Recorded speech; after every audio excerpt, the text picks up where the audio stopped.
There's never been a better time to have SiriusXM. With even more exclusive content, with over 150 channels in your vehicle, including the widest, deepest variety of music, ad-free. Root for your team. Get news. Listen to whatever makes you laugh. And hear all about your favorite stars. Your Platinum Plan offer includes more than ever before to enjoy online, on your phone, or at home. Create your own ad-free personalized stations powered by Pandora. Hear ad-free extra channels filled with music and enjoy favorite shows with SiriusXM Video. Thousands of hours of shows and performances on demand. What you love is on now.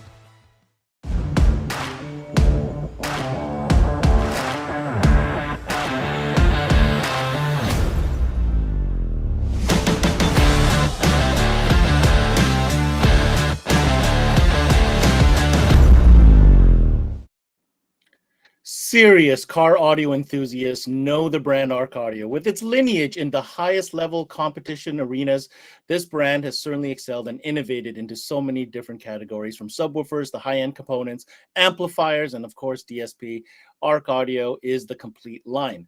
Today we've got their product expert, FRED Lynch, in the studio with us today to talk about the entire lineup and maybe a couple new product announcements as well. And let's not forget, we also have some really special guests, so stick around till the end. This is CMA Connected, presented by SiriusXM, ARC Audio, and it starts now.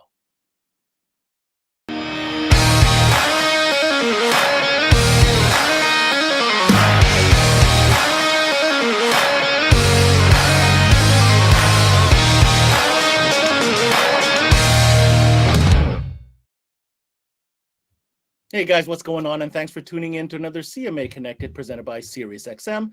I'm your host, Ben Wu, and we are kicking off a month-long, no, correction, longer than a month. It's like 5-week-long session all about the best car audio brands, and what better brand to start with than ARC Audio. Distributed in Canada by Importel, ARC Audio, of course, has a rich history in competition, as I'd mentioned, but also really fascinating innovations to always gain that advantage and to maximize your investment when it comes to investing in something as high-end as ARC Audio can be. So before we start this very interesting session out, let's go ahead and invite their Canadian distributor, Importel, and representing them is their 12-volt specialist, Romesh. What's going on, Romesh? Hey, Ben, how you doing? Thanks for having us on. You're looking giddy. It's like as if you've been looking forward to this one or something. Oh, this is going to be quite the show. Kind of like your lead in there with the Murderers Row trainers there.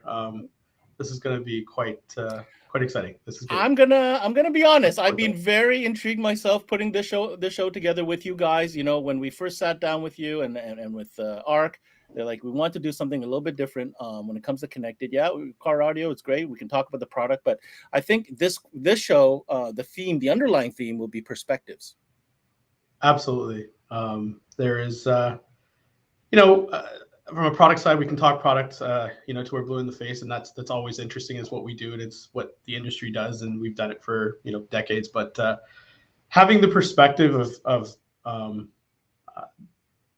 I guess the perspective of different points in the industry is really important. From as distributors and manufacturers, we have let's say a self-serving or kind of our point of view, and that's sort of always been how it's been when we were retailers.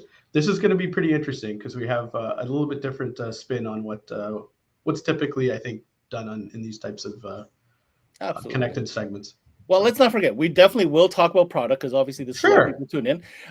Fred's going to come on. I think he has a couple new product announcements he may want to touch on. We'll see There's some exciting stuff. We'll see how he's feeling today. Well, whether or not he's got clearance from CSIS or whoever exactly in the US to share this info. And we've got some specialists. I'm going to let kind of Fred describe how he, had this brainstorm, this brainchild of kind of putting the show together. But in either case, it's about ARC Audio. It's a great brand. It covers it checks all the boxes, whether you're looking for intermediate to high level, non-DSP, DSP, multi-channel, monoblock, subwoofers, shallows, regulars, components, coaxial. I mean, it's a full line. So here's my question. ARC Audio and Importel has shared some history together now. And what are you most excited to learn about today? The X2 line. The entire line. I mean, it's to pick one particular thing. But I think X2 is you were talking about kind of different layers, and I think often we in an industry we might use price to decipher or try to determine where something fits. And I think some of the guests that we have are going to really dispel some of the conventional wisdom, if you want to call it wisdom, that we use, and they'll apply real world applications and knowledge to explain where some of those pieces might fit and how they can maybe punch well above their weight class and why that's important. Be really important. Well, I'll tell you what, let's set the mood. We've got a great video that kind of showcases a little bit. It gives you a taste of what ARC Audio is all about. And when we come back, we're going to get Fred in here and find out what his master plan is today. Let's go ahead and roll the tape. Master plan.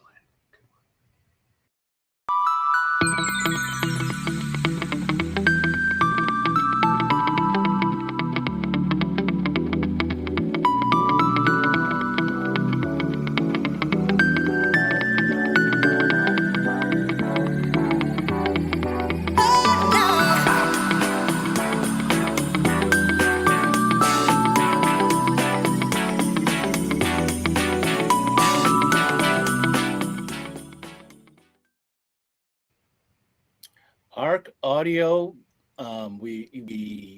let's get in on this. Let's go ahead and bring in the man. He's known as Fred Lynch. I asked him for a title once, and he said, put whatever you want, Ben, because I do everything here. So I'll just stick with that. The guy that does everything at ARC, let's bring him in. Fred Lynch from ARC Audio, ladies and gentlemen. Hey, what's going on, Fred? How you doing, guys? Good. I don't know if I would be saying the guy who does everything, but anybody he does a lot of different things, like a lot of people at ARC do a lot of different things. I'm going to say your official response was jack of all trades, but I didn't want to put that on writing, so I don't know. Anyway. Well, actually, if you look at my business card, it just says insert job title of the day here. There you go. There you go. Fred, special day today. We are diving in on ARC Audio from different angles of attack. We're going to show different perspectives today. First question. I wanted to hear, you heard my intro, and not everything I said is complete fact. It's got the brand has a strong following. It especially within the competition circles. There's a reason for it. I'd like to hear in your words why you feel there's such a loyalty and a following amongst music lovers in general. ARC Audio, when we did get started back in 1998, we were started by enthusiasts. We were started with the methodology of taking a look at things we didn't like about what we were seeing in the industry and making sure that, one, we stayed innovative, creative, that we looked at the applications, what people were asking for, most importantly, listening to what our customers and our dealers were looking for. And, we're still a grassroots company, and the fact that we're still out there competing, supporting competition, supporting music, most importantly. And that's still continuing to drive us to this day. And as a result, we may not be the biggest company out there, but all the products that we have still hold true to what our original company started for, and our values and our fundamentals have not changed. Very good. So we've been hinting at it all intro here. We've got some special guests. I want to give you the opportunity to kind of tell us who's going to be coming on a little bit later, and what was the whole idea behind today's concept show? Well, there's a lot of these episodes, and I don't want to take anything away from any other manufacturer. I wanted to do something a little bit different because nobody wants to watch an episode where it seems like they're reading out of a catalog. We're going to do a quick run through on some of the products just so people see what's there.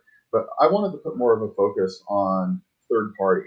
I want our retailers to be able to hear from a retailer. Actually, I want them to be able to hear from a retailer who started off being very, very optimistic towards ARC Audio. And then now he's become probably one of our biggest backers, especially up in Canada. Get his opinion not only from the sales and owner side, but as well as also from the installer side and why he still continues to support the product. Beyond that, I want him to speak because I'm definitely a believer that third-party information definitely goes a lot further than me working for the company and preaching it. The other person talks about facts, and he's been in the industry a long, long time, and his job basically is to test product, speak for what it is, the goods, the bads, the uglies, and knock on wood, if he can educate people and teach people about this, disrupting myth and focusing on to physical, factual, tested results on products and being able to offer an opinion based upon those facts. That's the guy that I like because I want customers to know what they're getting and at the same time follow that proven guarantee that we have, which is under promise and over deliver. Very, very good. Very, very good. Now, Pretty excited. as far as who those people are, You're going to have to stick around. I'll let that pop up here in a little bit. So, All right. but we are going to put a decent portion of this show to that, and we're going to have a little fun at the end because I definitely believe a roundtable session on the fly definitely creates for some interesting conversations. So amazing. So we're going to have those two guests on after the presentation. We're going to come bring everybody back, and we're going to have a little chit chat, a little powwow, and see what goes on there. Last but not least, we'll pass you over the mic and the stage. What can we expect to learn about from your presentation today? You know what? I'm going to make sure people are aware of what we got going on, and we're going to focus on the main core products of what Importel is selling right now. And we're going to spend a few minutes at the end talking about the future. We had sneak peeked a couple things in the past, and we are actively moving forward in production. In fact, we're waiting for some product too, so we'll have a couple of product announcements here, and we'll spend a couple of minutes talking about what the future holds. So. That's amazing. Well, for you dealers tuned in, take out a notepad. There's going to be a fun one. Maybe get some popcorn. Who knows? We'll see. On that note, Fred, we're going to go ahead and pass you the mic, so to speak, and away you go. Here we go. FRED Lynch. So one of our fundamental products that we've had in this line, as far as our lineups go, has to do with the X2 series. That is our go-to lineup. That has to deal with speakers, subwoofers, and amplifiers. Now, the X2 lineup, actually, the amplifiers is in 2 basis points, and I got a couple samples here in my hands. There's actually 2 key structures to this. You have the X2. This is the higher end level, and this is actually our 5-channel here. We also have a 6-channel that's just a little bit bigger. And the nice part about the X2 that's made it a go-to product is you get more than what we promise on the spec sheet. And in this case, we have amplifiers that are in excess of 95% efficient, so it works exceptionally well with the vehicle's charging systems. But then we also have the second layer, which is more cost affordable and price point driven. Same thing, it is the X2 lineup. This says XDI on here because of the fact that the XDI lineup, this badging, if you notice, was one of the original the build-up sections. And this is something that we had in XDI. And the reason why I brought this is this lineup works so well, we brought it back with all the updates. But look at the size of it. It's very simple, stamped steel casing, everything's on the front of it. It's cut and dry. And the new X2 lineup is the same thing. And we have that level of it. And of course, then we have the aluminum chassis on it. It's got an illuminated logo on the front, complete diagnostics, tons of power at 150 watts to channel by at 4 ohms or 2 ohms on the main channels. And if it's the 5-channel, it'll do 500 watts of 2 ohms, or if it's the 6-channel bridge, it'll do 600. We also have a 2,500 watt version monoblock, an 1,100 watt version monoblock, and a 650 watt monoblock. Also in that lineup we've also got the speakers. Now this here is something that people are waiting for, and we're waiting for the shipment to get back in, is the X2 6.2s. This is one of our target speakers, this and the X2 602 coaxials. This is the go-to line. This is a internally developed line, and it's designed based off the fundamentals of everything that we've done in our higher end speaker line as well too. Great power handling, excessive thermal rating. It's designed to be able to handle all the abuse and use that you can use under high demand periods for anything from temperature to even handling distortion. That's an unfortunate thing that we still deal with in this industry that we haven't been able to eliminate as a whole. But 6.5-inch components. We also have the 4x6, 5x7, 6x9, 4-inch, 5-inch coaxials, and then 5.25 and 6.5-inch components. So then the next part of that line, of course, is our X2 subwoofer, which the X2 subwoofer, this is the 10-inch version of it here. These have been around now for a couple of years, and this is a street SQL, or some people call it SQL style driver, designed for both ported and sealed enclosures. They do work in really small enclosures, have great power handling, large voice coils, they're very efficient.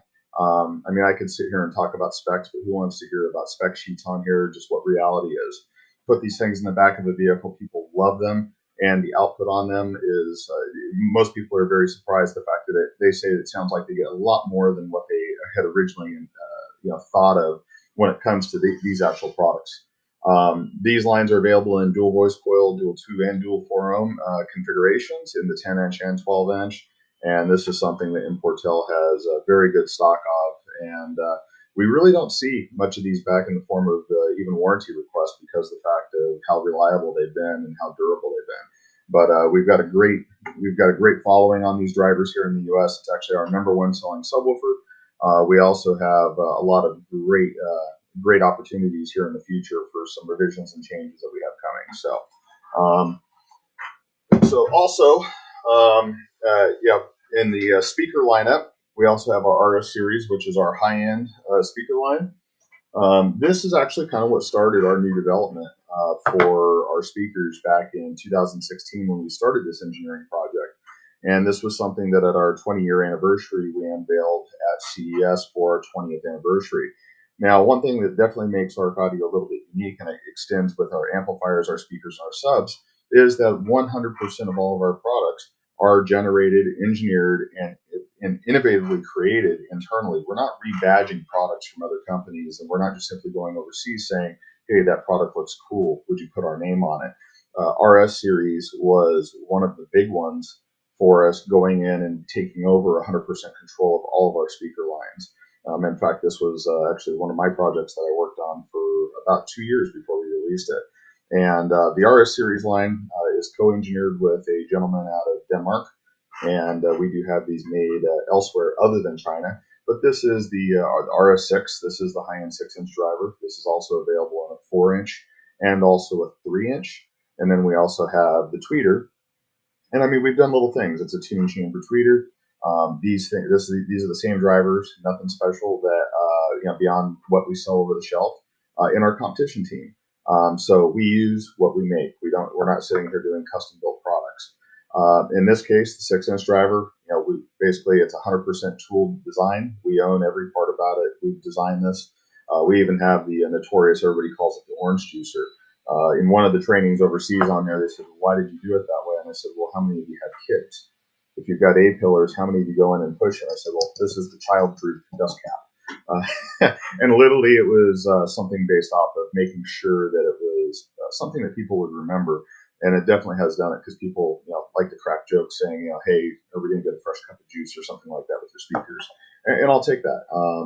It's something they remember about. But backside of it, nice and sexy and elegant, vented voice coil. And on top of it, just like everything we do with our speakers and subs, the RS series, as well as all of our speakers now, also go through a step-up power testing program. And it does require that the speakers pass at least a 400% power rating at 8 hours under clean power, and as much as up to 3% THD in order to make sure that these things are going to be reliably durable as far as temperature goes, even under the real operating conditions, and that's including even in the X2 series.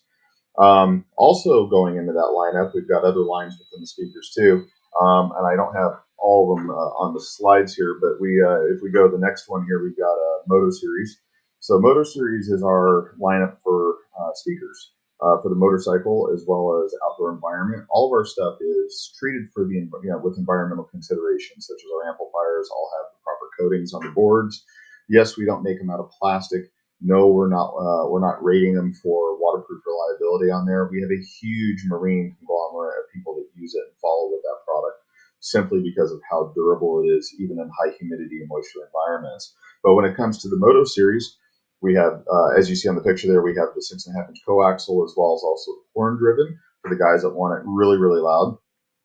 This driver here, which is like the one you have on here, this is the Moto 602 coaxial. It's a completely sealed front design and standalone tweeter. So this is actually a full format tweeter. It's a polymylar tweeter dome, so it's extremely efficient but extremely musical. So depending on what kind of music you're looking for, as far as the sound, X sound is very subjective, so it's all about the listener, and it's about how you like to listen to it. If you like it really bright and just want it in your face, super, super loud, you use the horn speaker, the Moto 602 HD. If you want it more musical and more balanced, then you use something like this with the tweeter on the front of it. And once again, it's got all the treatments and considerations for the outdoor environment: heat, humidity, moisture, UV. It's all taken care of in this driver here. But one thing that everybody was asking for, and here we go, new product time. These will hopefully be released here very shortly. We're waiting for the shipment to come in and do the final QC on it. But the Moto CX69, these we sneak peeked a little bit back at Knowledge Fest in Vegas. We're waiting for the shipment to arrive. But this is the replacement for the Moto the Moto Series 6x9 that we had last year, the two-way. Once again, fully sealed cone, so it's perfect for bag lids or inside the bags. This is the same full format tweeter on it. Has a really low resonant frequency on it too, so it's great for mid bass. And these things will take a gob of power. We've actually built a little bit more power into these, or as far as power handling and thermal than what we did on the last series, just because the fact that the demand for bigger numbers was going up and up and up. And the Moto series as a whole is a testament to, to what we've done with it. Another product that we are heading into production with, because people said, well, okay, you got the Moto 6, you got the Moto 602 HD. Well, what about something with the horn with the 6x9? And you asked, and we made it. So we're heading into production with these, and as soon as we get these in, but same thing, got the horn-driven compression driver right there in the center of it. Got a full moderate excursion 6x9. It's got great power handling on it. The nice part about these is you can still put them back in the lids. The first question to everybody is, well, what do you do about water for this area here and going in? You can't see it, I doubt, really on here, but there is a hydrophobic screen. It's the same one that is on the Moto 602 HD, and actually you can take this. One of the demos we do is watch it, hook it up, and play music through it. Same thing with the 6-inch, and we'll fill this up with water all the way up to the top, play it around a little bit, whatever, dump it out, and then keep playing. And there's no damage. And actually, if you were to disassemble this and unglue everything, the dome itself still remains 100% dry. It's a really, really cool technology, which makes this a perfect candidate to be able to go into the lids as well as any other location on custom locations on bikes, stuff like that. So, and then of course, then we've got, the rest of the Moto series line, which also has to deal with our, where is it here? With our amplifier line. And I'll take one more step back on the amps, which has to do with the Moto 720. And this is the one that's designed to go up into the fairing of all the street glides and road glides on here. What makes this different is this is real power. We're not doing impulse power ratings. We actually rate these. We underrate these things. We're getting a lot more power than what we can in it, well over the 150 watt channel mark, and super compact, super efficient. So it works great within the realms of what the motorcycles have the power on them, and they're all plug and play on the front end, so they're easy to service or swap out into a different bike. And this goes great with any of our DSP technology pieces too, so you can combat all the integration components dealing with today's DSP stuff on their motorcycles. So especially in the Harley Davidsons on the newer versions. Moving on, we're going to go a little bit more into the subwoofers. So of course we have the ARC series subwoofers. This here is the ARC 8, and ARC 8-inch subwoofer has actually been one of the #1 selling subs worldwide for our company. In fact, we've got distributors overseas that order these by the pallet loads, especially for BMW applications, doing custom BMW applications in the trunk, even small exotic sports cars. They work in a tiny amount of airspace. They are extremely versatile in their power handling capability, tons of output even for an 8-inch driver. And we also have this in 10-inch and 12-inch configurations as well. These have been our longest running drivers, and I will say that we are, just because we've been very hesitant to want to make any changes to them, simply because of the feedback and success that we've had with them. But we are working on new models for this, hint, hint, hint. And it is an ongoing project. So you will see some changes and some updates here in the future. But for right now, if you want something that's more focused on SQ and something that gives you great output, great extension on the bottom end, ton of power handling, and just ton of resilience in the way that they perform, the ARC series line is definitely going to be the one that you're looking for, stepping up from the X2. A little bit less street, more accuracy, and they work great in sealed, also port enclosures. And we have some guys that also love to use these things free air as well too. So, but like I said, we have these available in all the sizes. Moving on, let's see here. Moving on, one of our newest releases, where is it here? Nope. Is the A series. So this is one of our 2 shallow subwoofers. As you see, it's not as shallow as some of the shallowest subs. We did that for a reason, because we wanted to make sure that this product performed like a regular sub. over 15 millimeters X-Max on this on both the 10 and the 12. The 12-inch actually uses a 3-inch voice coil, and it's a fiber and aluminum wound former on a copper voice coil. Super lightweight moving mass, tons of output, great excursion. You can play these things for just about anything on here. And we actually, one of our vehicles that we took out to the Master Tech Expo in 2 months ago, we took one out with 3 of these 10s in a 1.3 gross cubic foot sealed enclosure for all 3 subs combined, with only about 350 watts per driver, and the thing just absolutely annihilates people when they get into it. And these things have been actually one of the biggest, hottest tick items that we have as far as new products within the last 2 years. And like I said, huge vent on the backside, tons of cooling. This is a proprietary design. We tooled the whole thing so that way we can meet a lot of needs of what our customers were asking for, and this also complements the SW series subline, which we are waiting for those to come back in. Now, the one thing I can say is for all the guys that were asking about SWs, they are coming back, and not only are they coming back when the SW12s come back out, the SW10s will be released at the same time. We are just waiting for a few things to get wrapped up on getting that taken care of, and everything will ship at the same time. We'll notify everybody once they are almost back in our hands. So, but that pretty much wraps up a lot of the SW series. So now Signature Edition amplifiers. Signature Edition amplifiers is something. These have been our competition series amplifier. We only have a few of these as far as size configurations. We have 2 2-channels and 2 4-channels. The 4200 is our big one. It's rated 100 watts by 4 ohms. The smaller one, which is the 4100, is rated respectively at about 50 watts, but it actually puts out about 130% rated power on it. These things are designed for those systems where the old saying, chain is only strong as the weakest link, because these things will reveal any of the other issues you have in your vehicle, whether it's cables and connections to speakers, to tuning, to the source unit, to the processor, whatever may it be. But this is the proven choice of amplifiers for all of our competitors, and our vehicles that are continually year after year ending up at the top placements of all the podium positions at finals and championships and all the major shows nationally.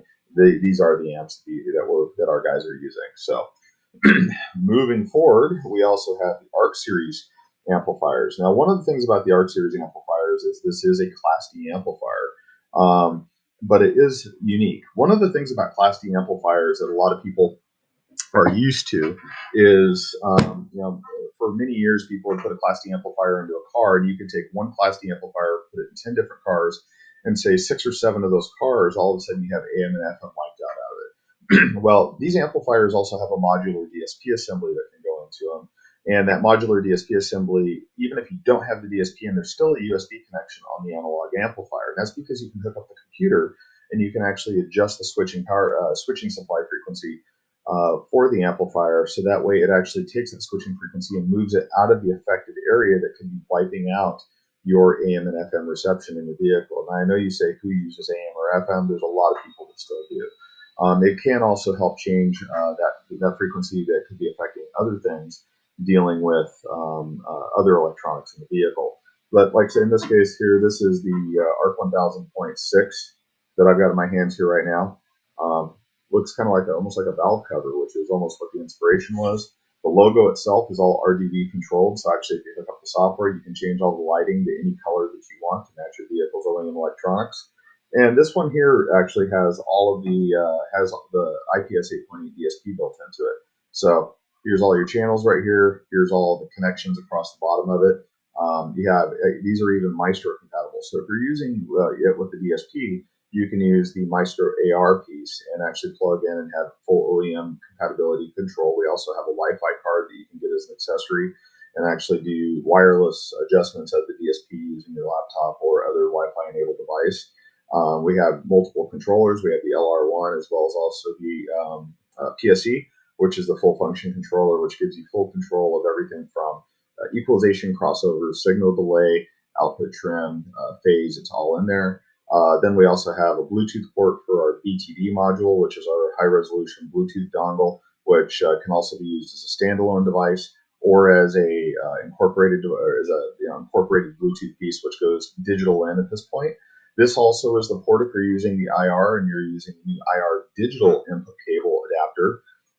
If you have one of the digital supported platforms, you get one of those cables from Importel that's made by us, and that connects both the analog RCAs for things like your navigation prompts and your cell phone communications, as well as goes in there, and that repopulates that and repurposes it now for the digital OEM communications to go directly into the amplifier with the AR module still in place. And this gives you the ability to have that high resolution digital signal going in without having to have a separate D to A unit.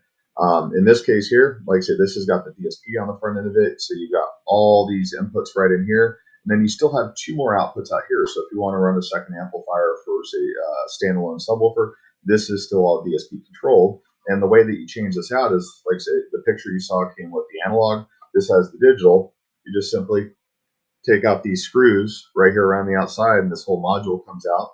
When you guys get these from Importel, you can order them with the DSPs already installed into them, or you can order them separately and install the DSPs in for the dealers up in Canada if you're doing that as a growing, growing addition to that system. So, but yeah, this is the ARC series line. Currently, right now, these are available from Importel in 3 configurations: 6-channel at 185 watts a channel, 2-channel at 550 watts a channel, and these are all forum ratings. And then also the 4-channel at 250, about 250, but it's actually about 285 watts a channel. So tons of power and very, very efficient designs, all the way up over the 95% mark. So we also have the KS series. This is a tried and true. This is the KSB3 line. These are a Class GH amplifier, so those guys that love analog but want the efficiency of a Class D, this is getting closer to that. This is more for the tried and true acoustical guys. These amplifiers are not rated at as high of a power level as what the Class Ds are, but the sonic signature of these amplifiers are extremely transparent. One of the things our head engineer Robert Jeff always says is if an amplifier is built right, you should not hear it. It should be like a piece of wire with gain, and that's the core fundamental responsibility of what we do with all of our amplifiers. You should be able to hear the music and not the electronics. We're not here to purposely put things in line to make the amplifier sound different to make you think you're getting more than what you're really getting. And that's where our guest later on comes in and talking about the tried and true pure characteristics of our amplifier designs and especially how they test. But I'll let him speak more on that. Moving on. Then one of our big things is our DSP lineup. So currently, right now, we have two core products. One of them, which is the Pro Series DSP, which has the IPS 8.8, which is the card you see on the right, and then the PS8 Pro. Now, both of those are 8-channel configurations. The card you see on the right is what interchanges into the ARC Series amplifiers, and then the one on the left, which is just basically the same thing as what I got my hands on here. This is the PS8 Pro. PS8 Pro, this is your standalone unit, so you can use this with any products. But this is probably one of the most powerful and most acoustically transparent products on the market right now for DSPs. This is something that we've done our own engineering and design work on it. We use a very high-end series of analog device chips for the DSP, but we write all of our own code. We do all of our own software. We also do all of our own circuit board layouts. It's all done in-house. We don't third-party anything. And, this is actually turned out to be, we've got a lot of guys that said, hey, we've tried product ABC and we've come into this, and now we've come into this and we just can't understand how yours sounds so much better and so much more transparent. We've done exceptionally well with our relationships with companies like AKM, also with Analog Devices. We have direct relationships with all those chip manufacturers. They work with us on a lot of the engineering that we do with these components. And like I said, just sheer horsepower in DSP processing. So not only can you fix a lot of the things that are going on in the environment, you could also tailor that music to specifically to what you as the customer or your customers on how they want to do it, and being able to fix all the acoustical issues within the vehicle. Well, at least the ones that don't require changing the interior of the vehicle itself. So, but this has been a great, great product.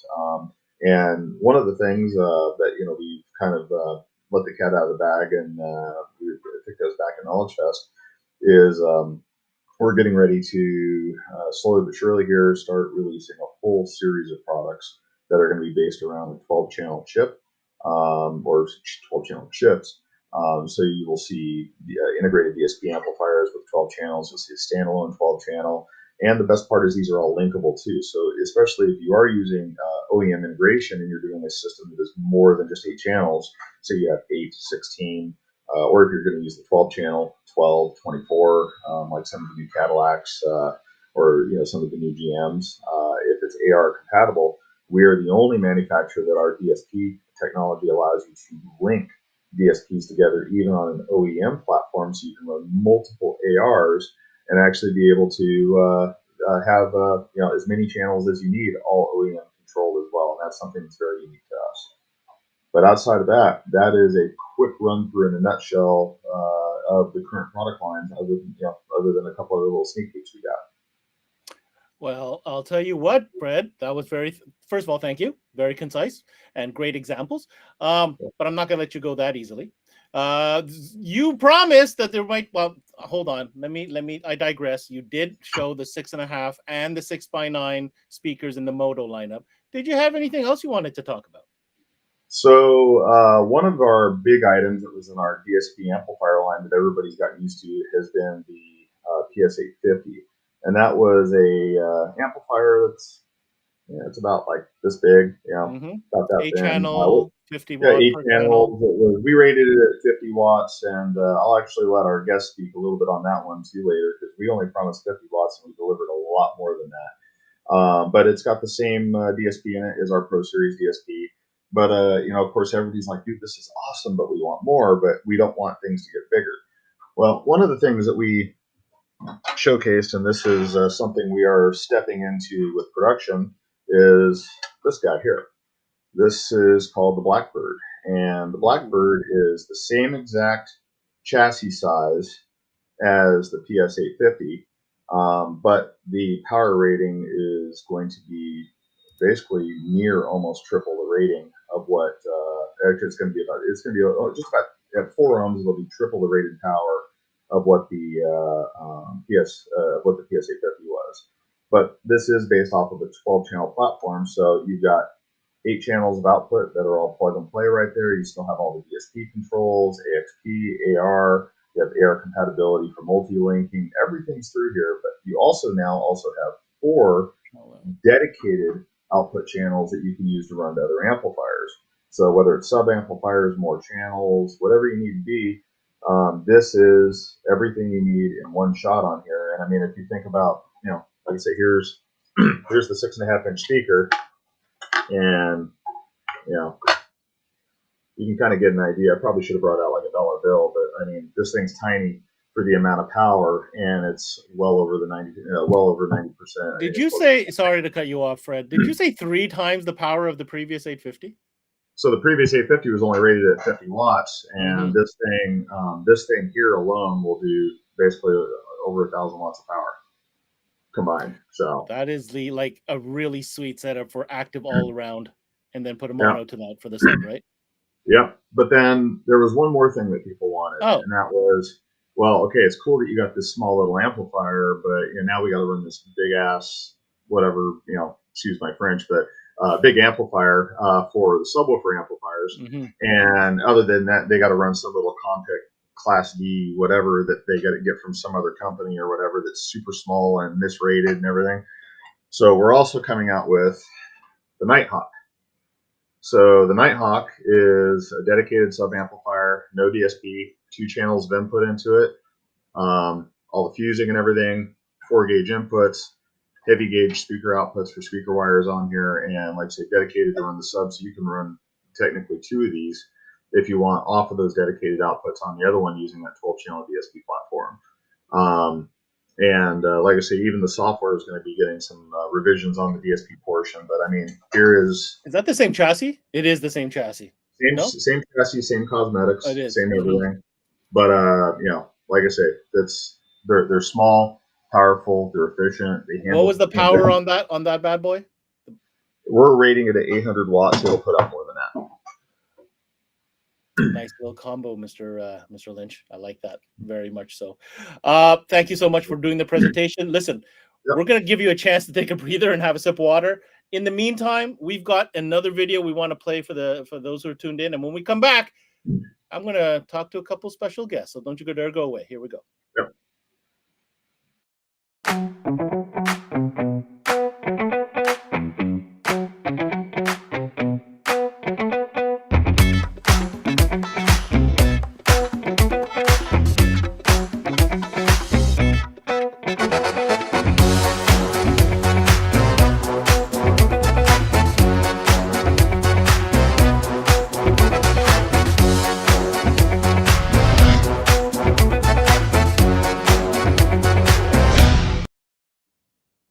Well, that video kind of gave away one of my two guests. But first, before I bring in that one, I've got one in the house that, man, I'm so proud that we even got on the show. He is super known in the world of fabrication, and he's Canadian, and we've had him on before, but he's a busy guy, so I'm very happy that he made the time. So I want to thank him in advance. This guy here, I mean, he builds it up, right? He puts the big ones in. And he's been kind of vocal about using these products. So I wanted to get him on here, and I'm not going to have Fred on the screen. It's just going to be me and him, and I want to hear what he has to say. Ladies and gentlemen, let's go on and bring in our good friend Sean Bashara into the studio. Mr. Sean. Hi, everybody. How are you? Hello. Thank you so much for making the time. I see you're in your shop, so I know you're busy, obviously always building those crazy builds, but I want to give you a big high five for taking the time today, Sean. High five. High five, buddy. High five. All right, listen, no secret. You build crazy stuff. What is your experience when it comes to ARC audio, and how often do you actually recommend this product to customers with the crazy builds that you do? We are pretty much just using ARC audio now in everything. We do a lot of really big marine systems. We were using a lot of the other brands with the marine speakers, but a lot of the boats that we're doing are bigger, and my longtime customers keep wanting it louder and louder and louder, and we've switched to some PA style speakers, and so the setup that we do in the boats, we're normally run out 5,000 watts subwoofers. And then we run like a pair of 6 channels to the rest, to the tower speakers and the rest of the speakers too. I'm sorry, I'm giggling, Sean. It's just that you say 5,000 watts so nonchalantly that I had to giggle. But that's amazing. That's great. Maybe we could talk about some of the latest projects that you've kind of incorporated this gear into. I know we have a couple of slides that Importel helped me kind of prepare. So maybe we can get you to speak to them. Why don't we go ahead and pull that up on the screen? Sure. And we can talk about a couple of these things here. So let's talk about, well, that's you, first of all. And here you are. That's actually your shop with all those X2 amplifiers, right? Mm-hmm. Yeah, that is. So let's go see what happens with these guys here. So talk to us a little bit of what are we looking at here? So what we were building there, that was for a 50-foot C-ray. And what I'm doing is making a new floor for the amplifiers, like where you have like the dining area kind of thing. It had an engine cover, so I rebuilt the entire thing out of steel and fiberglass. So that's your new engine cover. It's all fan cooled with a thermistor on it, tons and tons and tons of LEDs inside it, and then there's a piece of 3/4 inch tempered glass that sits on top of it. Hold on a second. Are you saying you sunk this flush into the floor of a 50-foot boat? Yep. Love it. That's amazing. And that custom ARC audio logo, that's something you machined in house, yes? Yeah, we did that on the laser. Amazing. And I'm gonna guess that lights up as well. Yeah, absolutely. Absolutely does. Okay, so here we go. Talk us. Oh, I see. Okay, please tell us what we're looking at. So there's the amp rack. So everything is We built it. We overbuild everything, right? So we had the steel rack, and then we have the aluminum rack that kind of holds everything in case most people that are on boats are normally pretty drunk. So if they're gonna be jumping around, and some of the boat owners are big fat guys, so you get a couple of them on there, and you're at like 800 pounds. So it's not gonna fall apart. So you did the jump on test, I'm sure, but what was the purpose of it? Like, did the owner really want to showcase his hardware, or was this your Yeah, we're idea? building something that nobody else has really done. It's got a subwoofer box in the back with 415s, and it's got two motorized pods. And each motorized pod has four 8-inch and then four compression tweeters. So you've got 8/8s and 8 tweeters. So they normally face in, and then the customer hits a switch, and then those pods motorized to the back. Because these guys, we're around the Thousand Island area, right? So boating is really, really big there. And every year, there's the guys are kind of competing to see who's got the loudest boat. So we built something that I don't think anyone's going to touch for a while. This is really cool because, like, when you're playing electronic music, like, and the pods are open, it gets loud, loud, loud, loud. And then when the bass hits, because the floors are all fiberglass, it's got so much power and so subwoofers. The floors have about 2.5 inches of flex in it, so your knees actually buckled while you're getting beaten up by the mids and highs too. That's incredible. Yeah, it's really loud. Here's another angle. So these are all X2 amplifiers. Now, why did you go with the X2 for this application? We use the X2 amps on just about everything because they're pretty small, and also we beat the crap out of them, and we've never had a problem with any of them yet. We haven't seen not one warranty yet. Not one warranty. Now, are you only putting in 4 or 6 a year, or have you actually gone through a couple of these? Oh, we do a lot of those. I think I bought more 2500s than anyone else in Canada. Okay, so you do run these a lot. Okay, fair enough. Oh, I see what's going on here. So this is what it looks like in the boat installed. That's what it looks like inside the boat, yeah. Man, what a showpiece, though. I mean, you walk into the boat as a guest, you're like, whoa, what's going on here? Yeah, it's pretty wild looking, and the entire boat lights all up. Amazing. And what's oh, wait a minute. That's not the floor. This is a different piece, isn't it? That's a different boat. So that is I believe it's a 36-foot chaparral. So that's got a pair of 2500s and then a pair of 6 channels as well too. So that's running 3 SPL subs, and then speakers all over the boat too. Amazing. All right, let's take this down. We're just starting to do dual alternators in that, and we're doing a big battery bank and stuff like that. All right, let's go ahead and take this down, please, Sheldon. And so let me get into your mind a little bit here.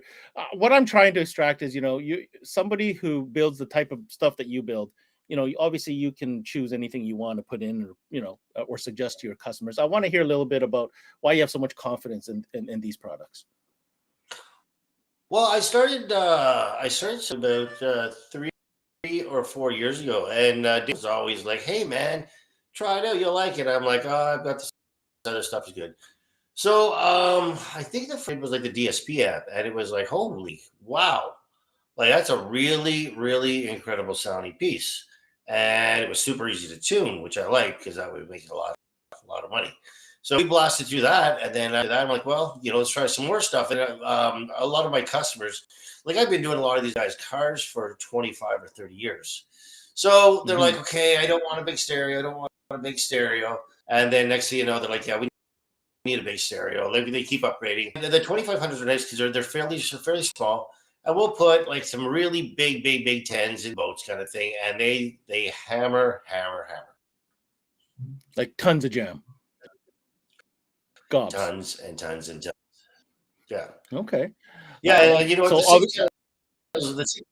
6 channels are really nice too. They're fairly small, and when you're doing an amp rack, it's nice because they like amps. They kind of look like one big amp. And when you're looking at a boat, there's a lot of long, skinny compartments kind of thing.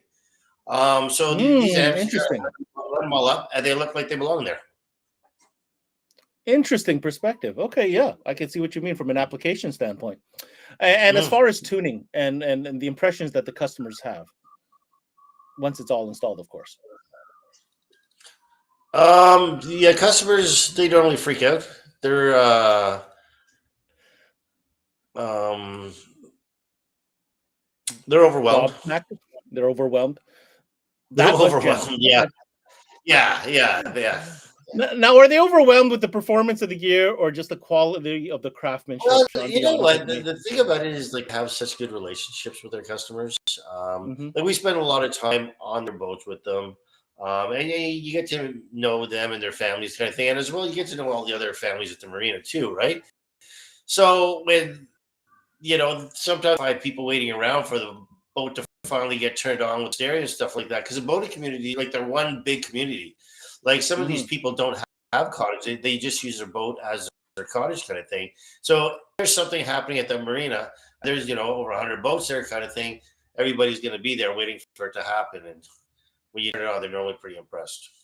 They know who's jamming. Thank you so Yeah, much, Sean. I think we're going to start putting fog machines in boats this year. I think we're going to try that. Fog machines and lasers in boats this year. I think that would be pretty cool. Start the trend. Everybody will follow. I have no doubt in my mind. Sean, I'm going to ask you to hang out a little bit in the backstage as I bring on my next guest, and I'll bring you back at the end when we have a little powwow. All right? Great. Thanks a lot, Sean. That was Sean Bashara, legendary fabricator out of the Ottawa region. My next guest, third party is about as third party as it gets. He spends most of his days testing audio equipment, and honestly, he's been doing that for as long as I've known him, and that's been quite a long time. Let's go ahead and bring him on. His name is Dave McKinnon, and he is the editor-in-chief of Best Car Audio. DMAC, as we call you. What's going on, sir? How are you, sir? I am interested in going down this journey, learning about ARC Audio. We had Fred on earlier, as you know, Right. kind of walked us through the whole, offering. And then some interesting perspective from Sean. Of course, I know you and Sean are friends. And then Absolutely. And he mentioned that you might have, at one point recommended him try some of this product.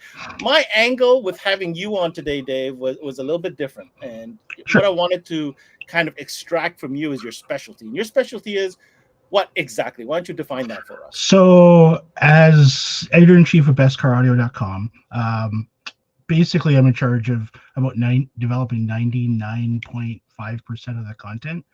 We've got a gentleman out of New York that does some vehicle reviews, but I do all the articles, and of course I do all the product testing. So we do some product spotlights, which are hands-off, like close look at products. And I just did something on the A-Series subs that'll be online in a few weeks. But then I do hands-on testing. So I've been doing, we'll call it lab grade car audio product testing for about 23 years. And I've spent a lot of money in gear to funny. It all cut, it's basically I hear something and I want to figure out why I hear what I hear or why I don't hear what I hear. So I figure out a way to test that. So whether it's a speaker, processor, amplifier, head unit, to me, it's all about quantifying the performance in a a measurable value that I can compare to something else. Fair enough. It's very scientific, and it's very, and there's a process. Obviously, it's process driven. And I did hear that you do test multiple different types of products, not just amplifiers. It's a little bit of everything. Right. Yeah. Ultimately, whatever our clients want reviewed, I'll figure out a way to tell their story. We've got a dash cam coming. We've got, there's always something neat.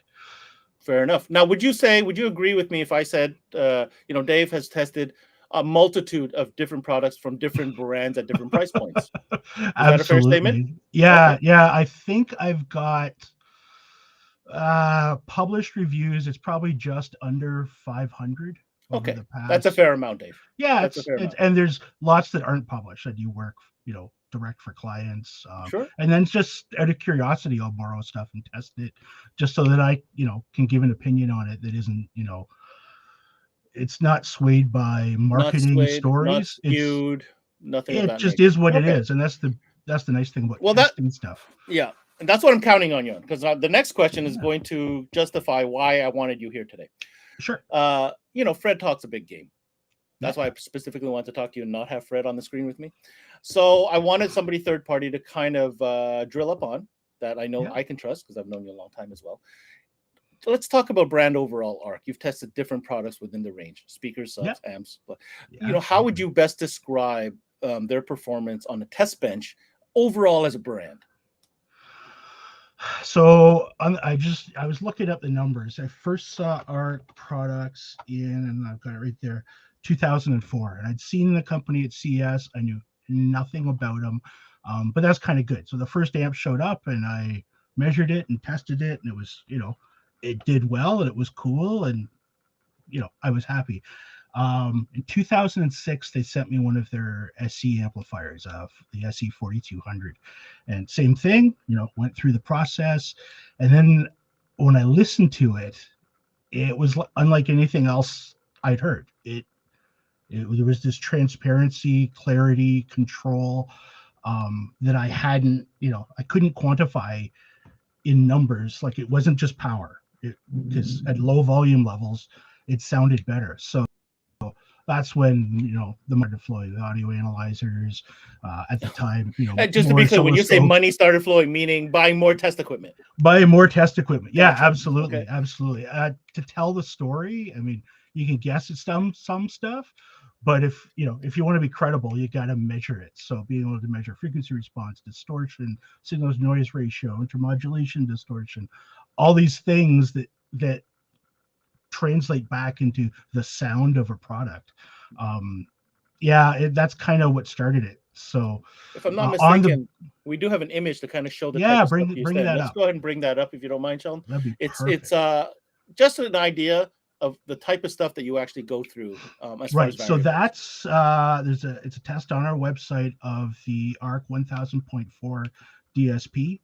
And that's, it's not everything I can measure, but it's 99% of it. So there's, people are used to frequency response measurements, and you can see it's flat from 7 hertz to 34 kilohertz. There's power measurements, and we should talk about that. I've got their, rated power and then what I measured, and you'll see on the 4-channel bridged, they call it 500 by 2, and I measured over 700 by 2. So their 1,000-watt amp made 1,400 watts. And these days, when lots of companies, quite honestly, and I just, I'm going to go there because it's sort of my thing, are lying about their power numbers. This is continuous RMS power at often less than 14 volts. And, I know Fred and the guys wish I had a bigger power supply, but I don't. That was at 13.3 volts. But at exactly 1% total harmonic distortion and noise, the amp made 700 watts. So at 14.4, 750, 800, like totally amazing. So we're talking easily 35 to 40% above what the box says. Yep. Yeah. Amazing power, but amazing efficiency, amazing distortion performance. Like, Fred was talking about what Robert Zeff said, and their trademark is just this transparency and clarity that, I mean, there's other really good stuff out there, but every time I get something, it's like, I'm excited. I want to see what they've done this time, whether it's, because class A, B, G, H, whatever. Okay. All right, let's go ahead and take this down, please. I'll have 1 or 2 more questions for you, Dave. So what you're saying is you've tested the product. You shared some of the results with us. And so this has kind of created a type of expectation now for you as a tester. When you see that brand product coming through, you are now expecting that, that it kind of performs above what it's trying to say. Have you seen that pattern throughout more than just, say, this line of amplifiers to other products that they've made? Yeah, I've got a PS850 that I use to run the sound system here in the lab, and it's connected to 2 computers, and it shares a subwoofer, and it does auto switching, and it does neat stuff. But I mean, they rated it at 50 by 8, and it was up closer to, and it wasn't a formal test. It was me being curious, but it was up around 80 watts a channel. Again, in that 30-40 percentile mark that. Just like way more. And where I think this really matters, aside from the sound quality, because I think a lot of consumers are being done a disservice and not being sold on high performance products, but it's also great value. So, you spend the money, you want to put it in your car and crank it and go, I got, I feel like I might have gotten more than I paid for. And there's a lot of companies that are doing dynamic power testing. They're saying they're making 75 watts per channel, and they're like, 68, which it's close, but it just takes the value out of, you know, the proposition. So you think the value proposition is something significant when it comes to with the products that you've tested so far with ARC? Yeah, you combine, you know, the power measurements, which, Mhm. you know, I don't think they're as important as the sound quality measurements, the distortion and noise and that sort of thing. But yeah, like what a package. It's really cool. And that's, Okay. you know, that's kind of why I put Sean onto them. Like, dude, you gotta just try one, you know. It Mhm. doesn't affect me. I don't make any money off it, Mhm. but I'm always impressed. So I'm like, yeah, let's try one. And if I'm wrong, you tell me and I'll leave you alone. Fair That's enough. Fair how I enough. roll. My last question before we bring in the other boys. So specification aside, Yep. Value dollar amount aside, Yep. as far as the feature set, as far as the build quality, as far as it being over delivering as a total whole package now, well, how does this translate to the end user? It's funny, every time you said something, it was like another vision, right? So you look at the PS8 Pro family of DSPs. Fred was talking about the integration stuff with the Maestro AR and being able to do multiple processors. Nobody else can do it, right? Unique. He's got yeah, totally unique. So if you've got a big system you want to recreate with better aftermarket products, it can do it. Subwoofers, you know, I tested the ARC 8 back in 2006 and I remember it. It's not just, oh yeah, I tested it. It's one of the couple hundred subs that were in, you know, my Subaru. Like I remember that little 8-inch sub like jammed and went low and sounded good. The other thing a lot of guys overlook, will lean more towards the amplifiers again, is, you know, efficiency. Motorcycle amplifiers like the Moto 720 is at full jam, it's up around like 95-96% efficient. Wow. And I've seen lots of, you know, really small amplifiers that, you know, they claim big power. I've run them on the bench and they shut off after 2 minutes, like 2 minutes, and they turned off because they were overheated. Do you have a pile of like fried amps? I'm just curious. No, those go away. Those go. I do have a pile of amps, but they're not fried. Yeah, understood. Yeah, so I mean, and where that comes down to is, you know, it's the design. I know I'll consider Robert Zeff and his guys my friends. I talk to them. I learn things from them all the time. I've hung out with them for a day. And what they do differently is, I mean, they design every part of the product. So a lot of companies will take a DSP chip and they'll look at the, you know, the white paper, the spec sheet, whatever you want to call it, and they'll say, here's the standard circuitry you put around it, and they do that, right? And oh, it has these features, so they turn on all these features through, you know, through the development software. I mean, ARC doesn't do that. They look at the you know, the components and go, how can we best design a board layout, circuitry, whatever, to optimize the performance. So they separate things that need to be separated as much as they can in their small chassis. The chassis themselves, I mean, so they've got cooling fans built in, the fans buried in the middle. And I mean, I could spend half an hour talking about what they go through just to flow air through the right parts of the amplifiers. So you can confirm everything you just said because you've torn these things apart. You've looked at. Oh yeah, first everything that shows up. I mean, I don't know if you can see it. There's a, you know, there's an X2 2500.1 there. There's 2 ARC series amps there. Yeah, I first thing I do, I take them apart before I listen to them. Nice. Then I listen to them. Then I measure them. And, fair enough. You know, stuff is what it is. You can't lie about facts. You can't lie. No, and this is why I wanted to ask you the questions that I did, because this is what I want to set up for our final part of our show, which will be a little discussion that we're going to have, a little roundtable at the end. Dave, thanks so much for being Dave McKinnon pleasure. and coming in and being exactly who I expected you to be and answering those questions. Let's bring back the boys. So let's go ahead and bring back Romesh, as well as Fred, as well as Sean, and have a little discussion and powwow about what we just learned today. Sean, you're still there with us. Thank you. Appreciate you hanging on. And Fred and Romesh. First of all, learned a lot of different perspectives. I want to give Fred an opportunity to comment on what he just heard from Sean and from DMAC as well. Go ahead, Fred. You know, like I say, when I originally set up to do something where we get to talk about the goods and the bads, You know, it was all based upon honesty and third party opinion honesty. You know, that's why when I said, hey, who else can you bring in?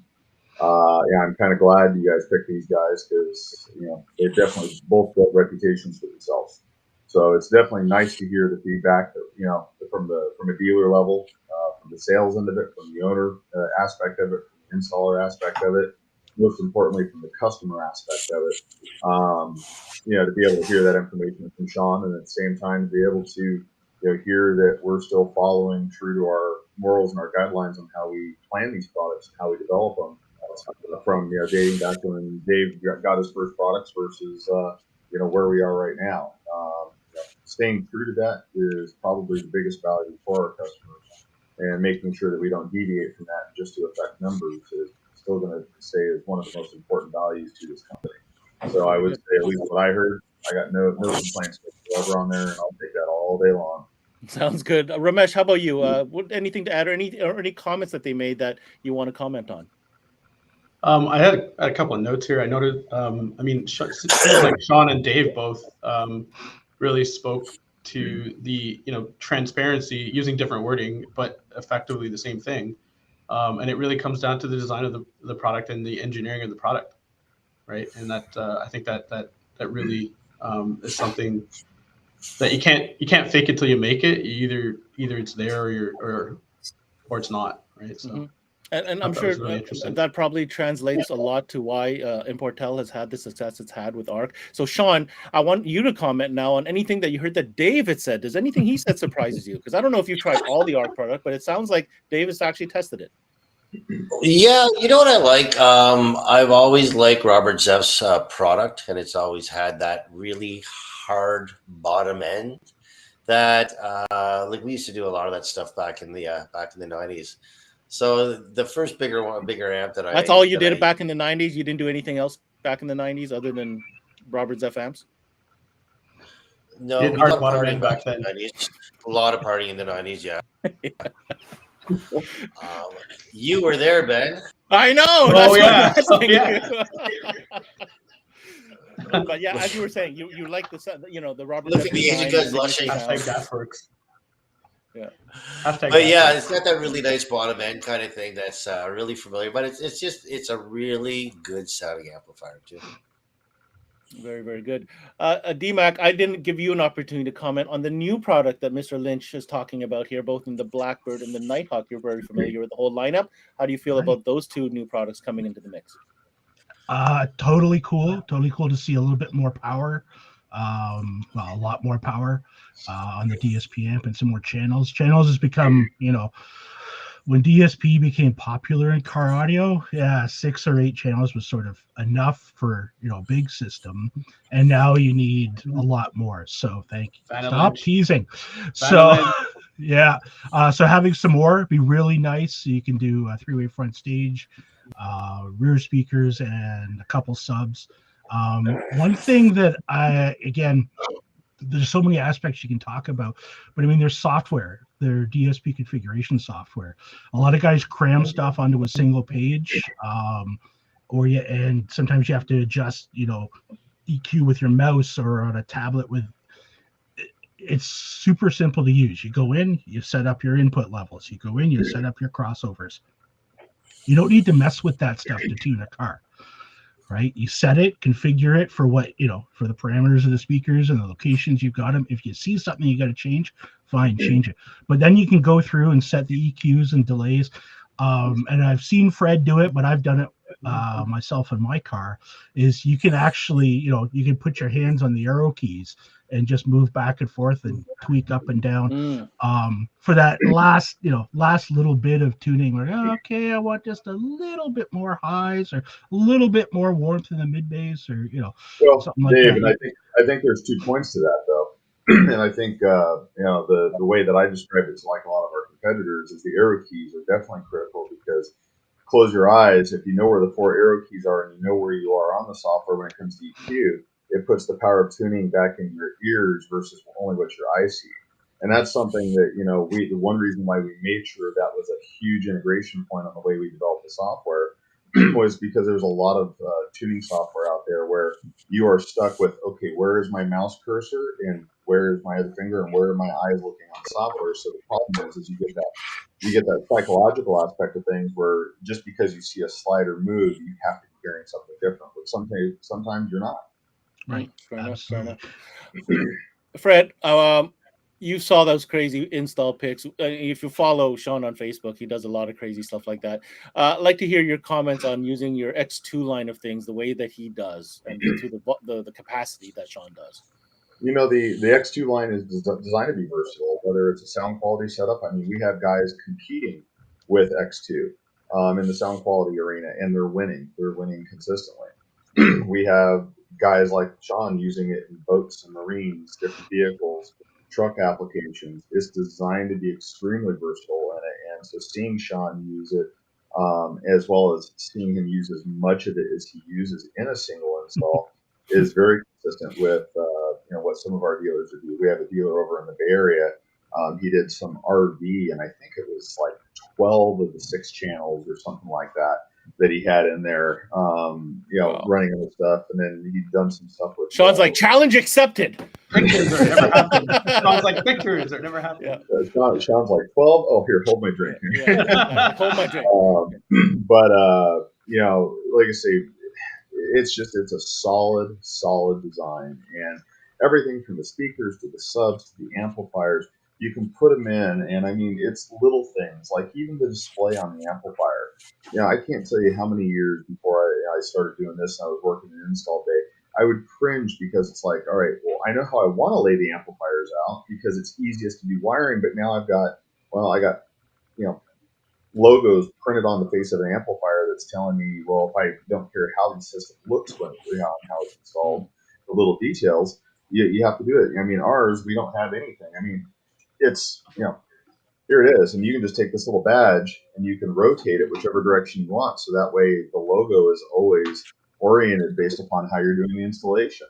And that was the same thing with the PS8, the original PS8 before the PS8 Pro. It's all about doing the little, all the little things add up and they all count. And at the end of the day, if it's easier for the installer, if it's easier for the sales guy, if it's easier for the customer to get what they want and what they're expecting based upon how they're sold, and if the stuff doesn't break and it sounds good, it's a win-win for everybody across because the only good customer is a happy customer. Absolutely. Sean, I got a question for you. We've got Fred right here in front of us. Any wish list, any suggestions that you have now that you're playing with this stuff at this level? This is it. I want to hear it. I'm going to duck. I would like a pair of 7500 watt amplifiers that could be strapped. That would be nice. Leave the claim at the desk. Yeah. You know what? I will make note of that. Okay. I was going to ask for a small amp with lots of power, but I guess you guys kind of just built one, so there's that. Yeah. Lots of power and lots of channels. Lots of powers and lots of channels, lots of configuration options based on that. Yeah, but at least I could say this. Keep in mind, this amplifier, when we make the power claim, you're going to get the power out of it. It's not, oh, hey, look, we've got something about the size of two packs of cigarettes or a stack of Post-it notes or something and does 1,000 watts. Yeah, it does 1,000 watts for that hundredth of a second. Like some of these guys, they do 1,000 watts for that hundredth of a second before it blows all the fuses across the rail.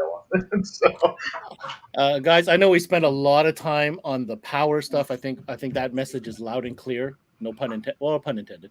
One final topic I just want to touch on, and I'm going to start with Ramesh. ARC is also known not only for the power, but also DSP is kind of a hot ticket item for the ARC brand amongst your customers. Anything that you learned tonight, or any questions that you might want to bring up in discussion when it comes to the DSP side of things and ARC audio? I don't know. I don't know if it's a point of discussion, but I mean, more channels, which has been taken care of. The integration side of the DSP has become massive into just being able to get into these vehicles. They've got CarPlay, they've got Android Auto, they've got whatever in the factory in the factory radio, and we need to build off of that. And being able to, like what ARC is doing, I think being able to add multiple ARs gives us that, or for vehicles that are AR compatible, or even in fiber optic vehicles where there's third party modules, it gives us a way into the car to have a predictable and repeatable result. And you've heard me say this in multiple, like, that's what we do. That's where this thing shines, and dealers can, and consumers can get, we're using the word value proposition before. If we can't predict how this is going to go, and it's going to be 5 hours of tuning to figure it out because we don't know what the vehicle is going to give us, and we have to go through, jump through hoops. The AR fixes all that. The Maestro fixes all that, and ARC has the ability, is giving us the ability to use multiple ARs.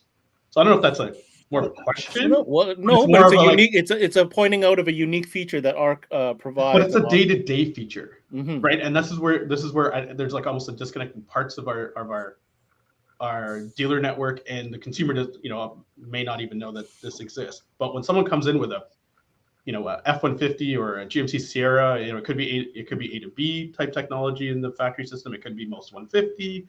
We don't know till you get in there if you haven't done the vehicle or done your research. If it's a Ford Flex, I know somebody. Right. There's a guy who may have 5 of them. Is it 5 ARs, 4 ARs in there? I think it's 3, isn't it? Three ARs. Three ARs, right? Yeah. We have another dealer, I think, beta testing 2, I believe. Yeah. 2 ARs with 2,000. One of the big things to remember that though is that the AR is not just an OEM limited solution though, because people think OEM is just being able to replace what the OEM has there only. And although you are doing that with multi-AR, you have the ability to have a system grow. So if you want to take a system that's initially a two-way active front end dedicated amplifier channel, OEM system, you can now make that a full 3-way front end, or a full 2-way active rear end, or a 2-way D pillar, or individual front and rear subs. It's just a completely open architecture. So it puts the power of tuning, DSP processing, OEM integration. It puts it all back in the hands of the installer. System building too.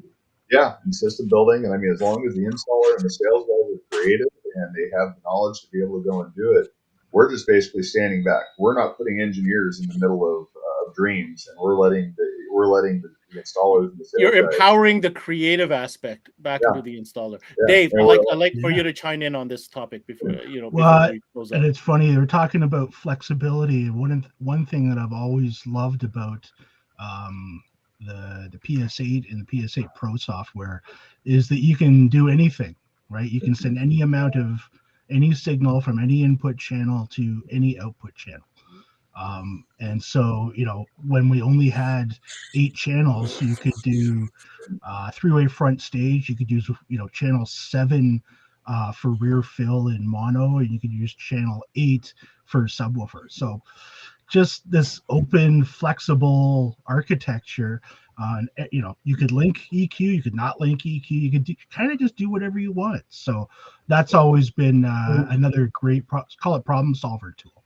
Well, and I'll say this much. The one thing you're going to find about our DSPs that's different than everybody else, we're a little bit more mellow to our marketing efforts, because we would rather let our product speak for itself than rename other technologies in order to be able to put some marketing behind it. We'd rather let our product speak for itself.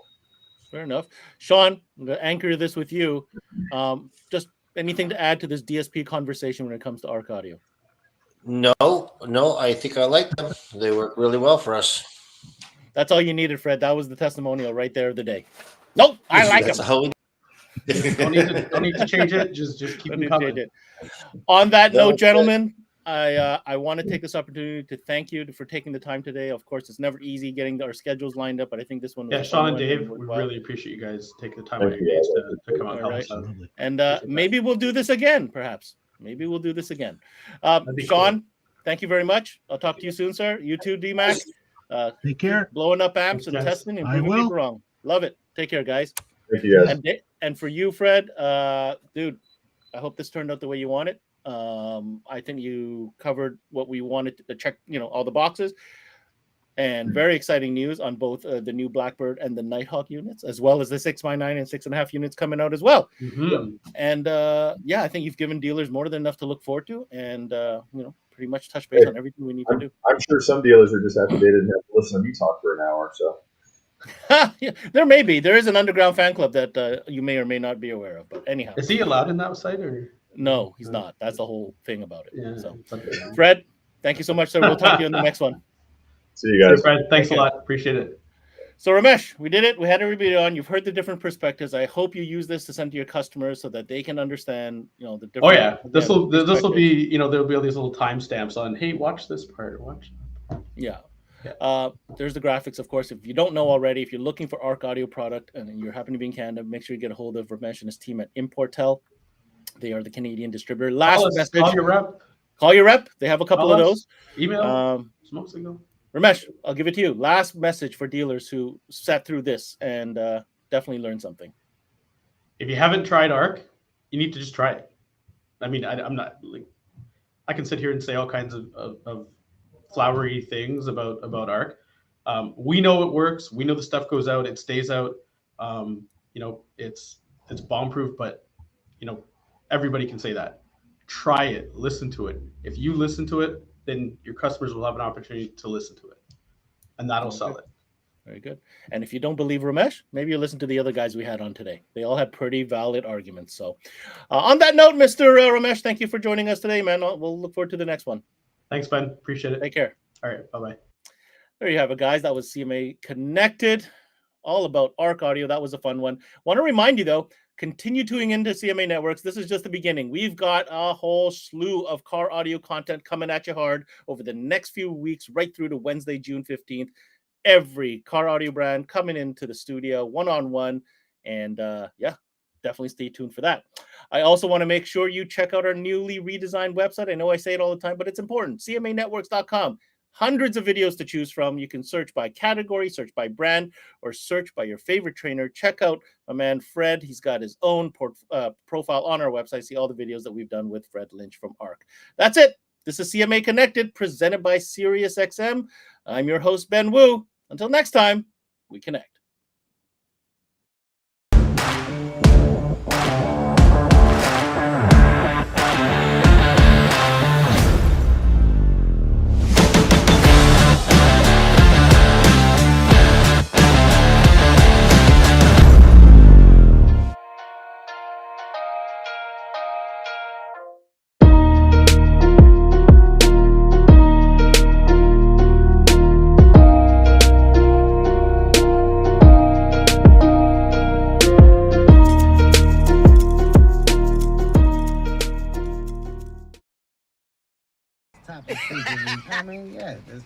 Stop it. Yo, roll it down. I am. You don't need a car to listen to SiriusXM. You can listen anywhere. You know that, right? What? Kevin Hart's Laugh Out Loud Radio. Kevin, you could use your phone. What? What? Alexa, play Kevin Hart's Laugh Out Loud Radio on SiriusXM. What? This is how I know you're getting old. I guess that was it. What?